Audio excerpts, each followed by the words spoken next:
Break के बाद स्वागत है आपका। आप देख रहे हैं मार्केट गुरु सीएनबीसी आवाज पर और आज मेरे साथ बहुत खास मेहमान मिस्टर सुनील सिंघानिया। एक स्पेस जहां पर आपने बहुत महारत हासिल की थी, बहुत पैसा भी बनाया था आपने। एनबीएफसी स्पेस में आपने 2-3 बहुत शानदार स्टॉक्स चुने थे। गोल्ड फाइनेंस में आपका एक पिक था, वो बहुत ही ज़बरदस्त चला था। इस स्पेस में अब वापस मोमेंटम दिखना शुरू हुआ है। आरबीआई ने जो पॉज किया था पिछले क्वार्टर में, वहां से वो रैली स्टार्ट हुई। क्या आपको लग रहा है कि ये अभी भी मार्केट को पॉकेट लीड कर सकता है? इसमें बैंक्स भी जोड़ देता हूँ एक्चुअली। एक्चुअली बैंक्स और फाइनेंशियल सर्विसेज, जो लेंडिंग वाले फाइनेंशियल सर्विसेज, अगर आप कंपनियां देखो तो 4-5 साल बहुत टफ गया उनका। पहले डीमोन हुआ, फिर जीएसटी हुआ, कोविड हुआ, बहुत ही स्ट्रेस हुआ उनको। बिकॉज ये 3 इतने बड़े इवेंट हैं ना कि आप कितना भी एफिशिएंट सिस्टम हो आपका, थोड़ा बहुत तो एनपीए आया ही है सबको। Now we are behind it. और बैंक्स के केस में जो 8-10 साल जो कॉर्पोरेट का एनपीए था, वो भी उसकी भी पूरी सफाई हो गई। तो अगर आप बैलेंस शीट देखिए, कोई बैंक में एनपीए है ही नहीं। बिल्कुल। मानी काफी तो बैंकों ने एक्स्ट्रा प्रोविजन करके रखा है कि अगर फ्यूचर में आए तो, अगर फ्यूचर में भी एनपीए आया तो भी प्रोविजन नहीं है। दूसरी तरफ credit growth is very high. एक तो केपेक्स चालू हो गया है कॉर्पोरेट साइड और गवर्नमेंट का। दूसरी तरफ लोग भी, चलो अभी थोड़ा इंटरेस्ट रेट बढ़ा हुआ है तो थोड़ा मॉर्गेज में डिमांड कम है, लेकिन लोगों को भी ये लगने लग गया है कि भाई नहीं, घर तो अच्छा होना ही चाहिए। तो देयर इज गुड डिमांड। और एनपीए है नहीं। आपने जैसे कहा, इंटरेस्ट रेट साइकिल अभी लग रहा है पीक हो गया। 10 year G sec is back to 7% from 7.4 7.5%। तो नेक्स्ट 2-3 साल बहुत ही अच्छा होगा for banks and lending financial services company. जहां तक एनबीएफसी का सवाल है, अगर आप देखिए तो ये 3-4 जो बड़े इवेंट हुए उसमें काफी एनबीएफसी है ना साफ हो गई। हाँ। तो अभी जो सर्वाइव हुई है ना, दे आर स्ट्रॉन्ग, उनके सिस्टम्स एंड प्रोसेस अच्छे हैं, प्लस कॉम्पिटिटिव इंटेंसिटी कम है। तो I think it's a good space. It's a good space. Digital infra की आपने बात की। आपने काफ़ी बड़ी इन्वेस्टमेंट की थी रूट मोबाइल में, जिसने आपको काफ़ी रिटर्न्स जनरेट किए थे। ऑब्वियसली स्टॉक स्पेसिफिक क्वेश्चन नहीं है, लेकिन इस स्पेस में लिस्टेड प्लेयर्स आपको लगता है आगे जाके और बढ़ने वाले हैं? और क्या यहाँ अभी भी एक इन्वेस्टर के लिए अपॉर्चुनिटी है लिस्टेड मार्केट में? अनलिस्टेड मार्केट में शायद हो, लेकिन लिस्टेड मार्केट में क्या यहाँ भी अपॉर्चुनिटी है अभी? तो अनुज, अगर आप देखिए ना, हमारी जो बेस्ट इन्वेस्टमेंट डिसीजंस होते हैं ना, वो out of your personal experience होते हैं। बिल्कुल। लोग बोलते हैं एचडीएफसी बैंक। अगर हमने उस समय देख लिया होता कि कितने लोग एचडीएफसी बैंक में अकाउंट खुलवा रहे हैं जब ये शुरू हुई थी, it was a very easy decision to make. Same is the case with digital. आप देखिए हम कैसे काम कर रहे हैं, हमारे बच्चे कैसे पढ़ रहे हैं, हम कैसे खरीदारी कर रहे हैं, हम एंटरटेनमेंट कैसे देख रहे हैं। आई थिंक सब में digital is now become the biggest contributor. सुबह उठते सबसे पहले आप क्या चेक करते हो? अपना मोबाइल फोन। और शाम को, रात को सोने के टाइम पे क्या करते हो? तो everything is in that device and it is not, चलो फोन वोन कंपनियां तो ठीक है, बट क्योंकि सब कुछ इंटीग्रेटेड है। तो आई थिंक ये सेगमेंट और ये जो थीम है ना, ये मल्टी ईयर थीम है। अभी ऑब्वियसली इसमें बिकॉज फास्ट ग्रोइंग है, तो 2021-22 में बहुत जोर से बबल आ गया था एक, जहाँ पे है ना आप खाली डिजिटल कंपनी हो तो आपको कुछ भी वैल्यूएशन मिलता था, वो गिरा भी जोर से। अब की बार जो करेक्शन वापस से ऊपर की तरफ आया है, particularly in US, that is only in profitable companies and larger companies. तो मार्केट ने भी ये समझ लिया है कि अल्टीमेटली हाँ, थीम तो अच्छी है, लेकिन हमको ऐसी कंपनियां चाहिए जिसमें प्रॉफिट बनता हो। तो इंडिया में आप देखिए जितने भी आईपीओ आए थे, दे वर गुड कंपनीज, लेकिन प्रॉफिट नहीं था और वैल्यूएशन बहुत ऊपर थे। वैल्यूएशन एक रीजनेबल आए हैं तो लोगों को कॉन्फिडेंस आया, लोगों ने खरीदा भी है। हमारा अनफॉर्चुनेटली एट अबैकस हमारा एक क्लियर है मंत्रा कि हम लॉस मेकिंग कंपनी में इन्वेस्ट नहीं करते हैं unless there is visible profitability. और लॉस मेकिंग कंपनियां ये सेगमेंट में बहुत हैं। तो अगर आपका जो माइंडसेट पी इन्वेस्टमेंट टाइप का है तो आप जरूर देख सकते हैं, लेकिन even on the listed profit making space है काफ़ी अपॉर्चुनिटीज अभी भी, जिसमें आपका अच्छा ग्रोथ के साथ में रिटर्न बन सकता है। एक बस बड़ा सेक्टर इंडिया का जिसने इस रैली में पार्टिसिपेट नहीं किया, हालांकि ऑफ लेट थोड़ा पार्टिसिपेशन आया है, वो है large cap IT. Mid cap IT ने तो अच्छा आउट परफॉर्मेंस दिखाया, लार्ज कैप आईटी में खासतौर से इन्फोसिस के गाइडेंस के बाद एक मार्केट को थोड़ा शॉक लगा था। क्या मार्केट अब उससे उभर रहा है? आपको लग रहा है कि वो एक नी जर्क रिएक्शन था, या फिर ये सेक्टर अभी भी अंडर परफॉर्म करेगा आपके हिसाब से? नहीं, देखो आईटी में जो कंसर्न थे वो जायज़ कंसर्न थे। आज स्लो डाउन ग्लोबली है, उसका इम्पैक्ट आईटी में आएगा। हमने पहले बात की थी कि India benefited because of domestic economy. ये sector is completely dependent on global economy. बिल्कुल। तो अगर ग्लोबल इकोनॉमी में स्लो डाउन है तो उसका थोड़ा बहुत तो रिपरकशंस आईटी पे आएगा ही।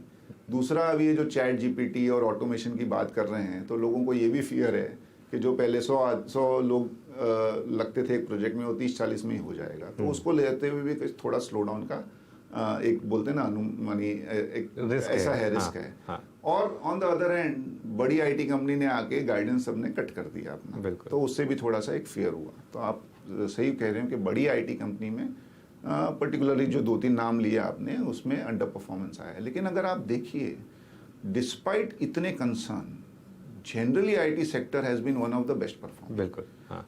मानी आप थोड़े 2-3 बड़े 2-3 large कंपनियां भी cap को हटा देखें, दो तो नहीं उसके 2-3 बाद- लार्ज कैप ने भी 10% रिटर्न दिया है ईयर टू डेट। सेंसेक्स ने तो 1% 2% ही रिटर्न दिया है। हमको लगता है कि वी आर इन टीसीएस ने आउट परफॉर्म किया फॉर एग्जांपल। आपने कहा कि we are in bubble territory. नहीं, मैं ईयर risk टू पूछ रहा था, डेट हाँ। Nifty is up 2.5%। 2023 में अभी तक सिर्फ 2.5% बढ़ा है निफ्टी, अगर आप देखोगे तो। हाँ ठीक है, वो एक बार गिर के फिर ऊपर आ गया, इसके लिए हमको लगता है स्टार्टिंग पॉइंट कई बार थोड़ा सा हम गलत हाँ। ले लेते हैं, हाँ। और मिड कैप आईटी तो 40-40, 50-50% ऊपर हो गए। बिल्कुल। तो when there are so much concerns, the sector has done well. See, ये सेक्टर है ना, is the only sector where India is globally competitive. ये कंपनियां वर्ल्ड की बेस्ट कंपनियों में हैं। जितना प्रॉफिट बनाते हैं उतना बांट देते हैं, जितना प्रॉफिट बनाते हैं उसका कैश कन्वर्जन है। तो आई थिंक घूम फिर के ये सेक्टर को आप इग्नोर नहीं कर सकते। चलिए, एक और सवाल मेरा, आप इस समय आप कहाँ पर बुलिश हैं? इस समय आपके पास, क्योंकि काफ़ी पैसा आ रहा है, फ्रेश पैसा आप कहाँ डाल रहे हैं? कोई थीम्स अगर आप 1-2 बता सकें तो। नहीं तो फाइनेंशियल सर्विसेज बहुत क्लियर है, it's a large sector also. लोग बोलते हैं कंसेंसस है, लेकिन 35-40% अपना मार्केट इज फाइनेंशियल सर्विसेज। लेकिन वहाँ आपको स्टॉक स्पेसिफिक अभी क्लियर होना पड़ेगा, बिकॉज इवन इन एनबीएफसी कोई तो 6 बुक पे है और कोई अच्छी कंपनियां 1.5 बुक पे भी मिल रही है। तो it is always better from a fund manager कि भाई सेफ स्टॉक्स में चले जाओ, कोई क्वेश्चन नहीं करेगा, बट पैसा आपको दूसरे में बनेगा। दूसरा, I think IT services at some point of time you have to track, उसमें पैसा बनेगा। Third, domestic consumption but non staples, जहाँ पे थोड़ा सा डिस्क्रिशनरी है। Okay. और उसमें एक हेडविंड आई है तो शेयर थोड़े नीचे भी मिल रहे हैं, जैसे बिल्डिंग मटेरियल कंपनीज बिल्कुल, है, हाँ। उसमें हमको मिल रहे हैं शेयर। ठीक है। फार्मा इंटरेस्टिंग हो रहा है, बट फार्मा में लगेगा 3-4 महीना, but it is worth now tracking. और डोमेस्टिक जो इंफ्रा रिलेटेड कंपनियां, जैसे रेलवे कंपनियों ने बहुत अच्छा किया है। I am not saying that you go and buy, but good segment. Cement लग रहा है कि डिमांड ग्रोथ इज गुड, अभी प्राइसिंग पावर अभी तक नहीं है, but demand growth is good. वो छोटा सा एक सेक्टर हो सकता है। और इंडिया में एक अच्छी क्या चीज़ है ना, बहुत सारी लिस्टेड कंपनियां हैं और बहुत सारे नए थीम हैं। अभी एक बोलते हैं ना, एक टू प्ले ऑन लग्जरी या high and, that is a good thing, because ultimately अगर इंडियंस आर गेटिंग रिचर तो होगा उसमें वेल्थ मैनेजमेंट और एसेट मैनेजमेंट भी आएगा, बिकॉज अगर लोग रिच हो रहे हैं तो हमारा भी बिजनेस अच्छा ही करेगा। तो that is also a good theme which we can play from along.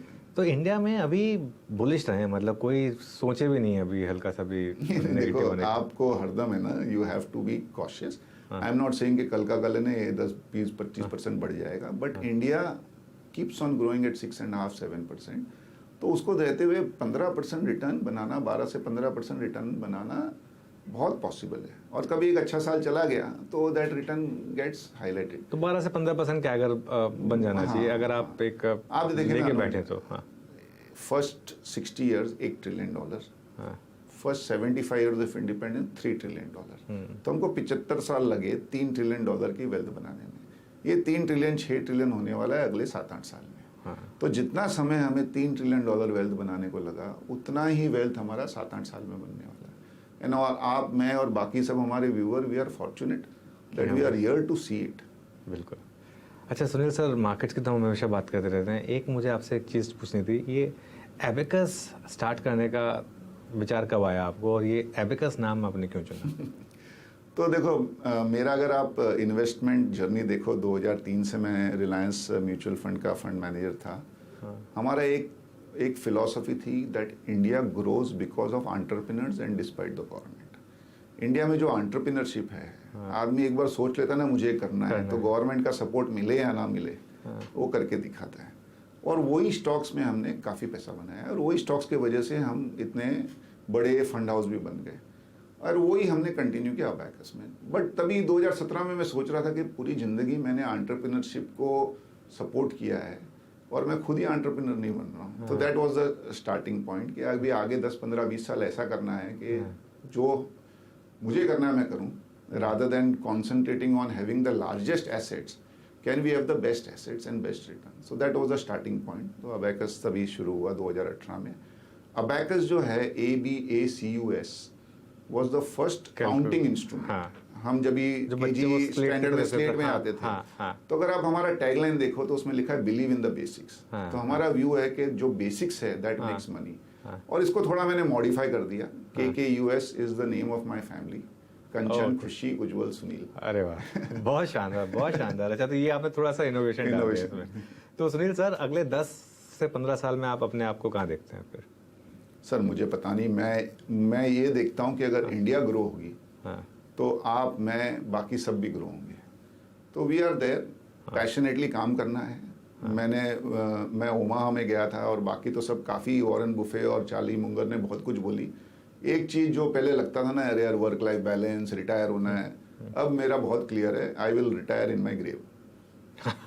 बहुत बहुत ही शानदार थॉट प्रोसेस सर, और थैंक यू सो मच आज फिर से आपने धन्यवाद। हमें यहाँ बुलाया और इतनी अच्छी हॉस्पिटैलिटी के लिए, और all the best for future. Thank you so much. Thanks for having me.